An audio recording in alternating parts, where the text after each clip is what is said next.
Shalom Bapak Ibu Saudara yang dikasihi Tuhan. Hari ini kita akan belajar dan merenungkan satu tema, yaitu pengendalian pikiran. Bapak Ibu Saudara sekalian, kalau saya bertanya seperti ini, apa aktivitas yang paling sering Bapak Ibu Saudara sekalian lakukan? Setiap kita pasti akan memberikan jawaban yang berbeda satu sama lain, tergantung apa yang sering kita lakukan. Tapi pernahkah kita menyadari bahwa aktivitas berpikir adalah satu aktivitas yang paling sering kita lakukan di dalam hidup kita? Kita menghabiskan begitu banyak waktu untuk berpikir. Waktu saya bertanya pertanyaan tadi, kita pasti akan berpikir lebih dulu sebelum menjawabnya. Saat ini, setiap kita pasti punya kesibukan masing-masing. Tapi tidak lepas dari namanya berpikir itu. Bagi anak-anak yang masih sekolah atau sedang kuliah, mungkin sedang berpikir bagaimana mengerjakan tugas-tugas, bagaimana memahami apa yang diajarkan oleh gurunya, oleh dosennya. Bagi setiap kita yang ada di tempat pekerjaan, mungkin kita sedang berpikir bagaimana menyelesaikan tugas yang diberikan kepada kita dengan baik.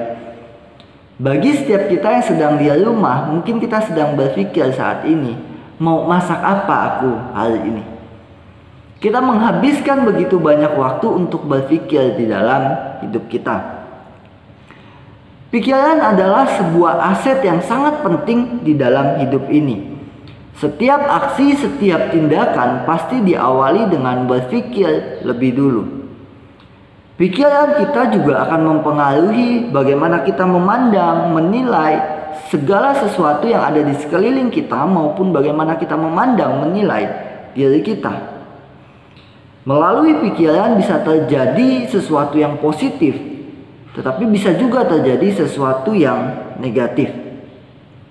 Memang pikiran tidak bisa dilihat, tidak bisa dijangkau, orang tidak bisa tahu. Tapi dengan dampak yang bisa terjadi, maka sangatlah perlu bagi kita untuk mengendalikan pikiran kita. Karena pikiran ini juga menjadi sasaran empuk bagi iblis untuk menyerang kita. Mari kita melihat satu bagian firman Tuhan di dalam Amsal pasal 4 ayat yang ke-23. Di situ berbunyi demikian: "Jagalah hatimu dengan segala kewaspadaan, karena dari situlah terpancar kehidupan." Kata hati di dalam bagian ini menunjuk pada pikiran dan sesuatu yang timbul akibat pikiran itu. Di dalam terjemahan lain ditulis seperti ini: "Hati-hati dengan cara berpikirmu, hidupmu dibentuk oleh pikiranmu." Pikiran itu sesuatu yang berpengaruh di dalam kehidupan kita.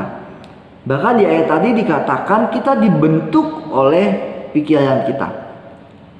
Kalau kita memikirkan hidup kita dikuasai oleh pikiran-pikiran positif, maka hal-hal yang positif akan terjadi. Tapi kalau dikuasai atau memikirkan hal-hal yang negatif, maka yang terjadi adalah hal-hal yang negatif. Begitu juga ketika kita menilai, memandang diri kita, sekeliling kita. Jika kita hanya mendengarkan omongan negatif orang, itu yang kita pikirkan, itu yang menguasai kita, maka kita akan menilai, memandang diri kita ataupun orang lain dengan negatif. Tapi sebaliknya, jika hal-hal yang positif menguasai pikiran kita, kita akan memandang sekeliling maupun diri kita dengan hal-hal yang juga positif. Maka sangat penting sekali lagi bagi kita untuk mampu mengendalikan pikiran kita. Pertanyaannya adalah bagaimana supaya kita bisa terus mengendalikan pikiran kita sehingga menghasilkan sesuatu yang positif, terlebih lagi bisa sesuai dengan kehendak Tuhan. Jawabannya adalah dengan menaklukkan dan mengarahkan pikiran kita kepada Kristus. 2 Korintus 10 ayat 5 berbunyi demikian: "Kami menawan segala pikiran dan menaklukkannya kepada Kristus." 2 Korintus 10:5b berbunyi: "Kami menawan segala pikiran dan menaklukkannya kepada Kristus." Hanya dengan menaklukkan pikiran kita, mengarahkannya kepada Kristus, itulah yang membuat kita mampu mengendalikan pikiran kita dan menghasilkan sesuatu yang positif.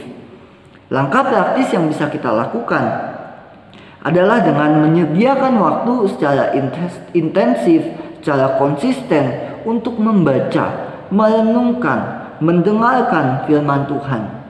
Izinkanlah firman Tuhan itu menguasai seluruh aspek hidup kita termasuk pikiran kita. Izinkanlah Roh Kudus memperbaharui hidup kita, pikiran kita melalui firman Tuhan yang sudah kita baca, kita renungkan, kita dengarkan itu. Supaya pikiran kita terisi dengan hal-hal yang positif dan tentunya sesuai dengan kehendak Tuhan.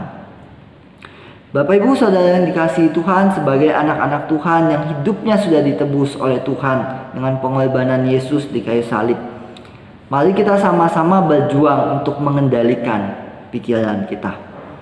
Mengendalikan dan mengarahkan pikiran kita dan membiarkannya dikuasai oleh firman Tuhan bukan hanya akan menghindarkan kita dari berbagai hal atau tindakan-tindakan negatif, tetapi juga akan mengarahkan, memampukan kita kepada hal-hal atau tindakan-tindakan yang positif dan tentunya sesuai dengan kehendak Tuhan dan memuliakan nama Tuhan. Kiranya Tuhan menolong setiap kita. Tuhan Yesus memberkati kita semua. Kasih setiamu Tuhan, selalu baru rahmat-Nya bagiku. Hari berganti hari, tetap kulihat kasih-Mu, tak pernah